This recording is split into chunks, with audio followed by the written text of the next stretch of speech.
നിങ്ങൾ ഈ മാർക്കറ്റിംഗ് അതുപോലെ സെയിൽസിനൊക്കെ വേണ്ടിയിട്ട് ഒരു ഡിസൈൻ ക്രിയേറ്റ് ചെയ്യുകയാണെങ്കിൽ നിങ്ങൾ പ്രധാനമായിട്ടും ശ്രദ്ധിക്കേണ്ടത് മൂന്ന് കാര്യങ്ങളാണ്. ഒരു ഡിസൈന് വ്യൂവർ കാണുന്ന സമയത്ത് വ്യൂവേഴ്സിന് മൂന്ന് ക്വസ്റ്റ്യൻ ആണ് ഉണ്ടാവുക. അപ്പോൾ ആ ഒരു ക്വസ്റ്റ്യനെ ബേസ് ചെയ്തിട്ടായിരിക്കണം നിങ്ങളുടെ ആ ഒരു ഡിസൈൻ ക്രിയേറ്റ് ചെയ്യേണ്ടത്. അപ്പോൾ ആദ്യം അവരുടെ മനസ്സിലുണ്ടാവുക എന്താണ് നിങ്ങൾ അവരുമായിട്ട് കമ്മ്യൂണിക്കേറ്റ് ചെയ്യുന്നത്. ഇവിടെ അവർക്ക് ഒരു കൺഫ്യൂഷനും ഇല്ലാത്ത രീതിയിൽ ആ ഒരു ചോദ്യത്തിനുള്ള ഉത്തരം കൃത്യമായിട്ട് മനസ്സിലാക്കാൻ സാധിക്കണം. അപ്പോൾ ആ ഒരു കാര്യം അവർക്ക് കൃത്യമായിട്ട് മനസ്സിലാക്കി കഴിഞ്ഞാൽ പിന്നീട് അവരുടെ മൈൻഡിൽ ഉണ്ടാവുക അവർക്കിത് എങ്ങനെയാണ് ഉപകരിക്കുക എന്നുള്ളതാണ്.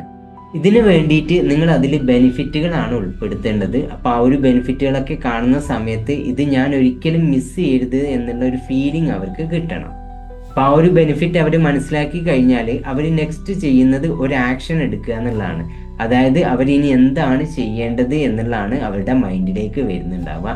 അപ്പോൾ ആ ഒരു ചോദ്യത്തിന് ഉത്തരമായിട്ട് നമ്മൾ അതിൽ CTA ബട്ടൺ അല്ലെങ്കിൽ കോൾ ടു ആക്ഷൻ ആണ് കൊടുത്തിട്ടുണ്ടാവുക. അപ്പോൾ കോൾ ടു ആക്ഷൻ എന്ന് പറയുന്നത് അവരെ ജോയിൻ ചെയ്യാനോ അല്ലെങ്കിൽ നിങ്ങളെ വിളിക്കാനോ നിങ്ങളെ വാട്സപ്പ് ചെയ്യാൻ വേണ്ടി പറയുന്നതൊക്കെ ആയിരിക്കാം.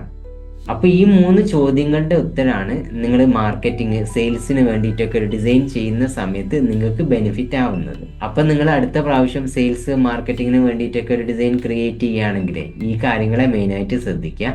പിന്നെ ഈ ഒരു വീഡിയോ ഇഷ്ടപ്പെട്ടിട്ടുണ്ടെന്നാണെങ്കിൽ ലൈക്ക് ചെയ്യുക, ഷെയർ ചെയ്യുക, ഫോളോ ചെയ്ത് സപ്പോർട്ട് ചെയ്യുക.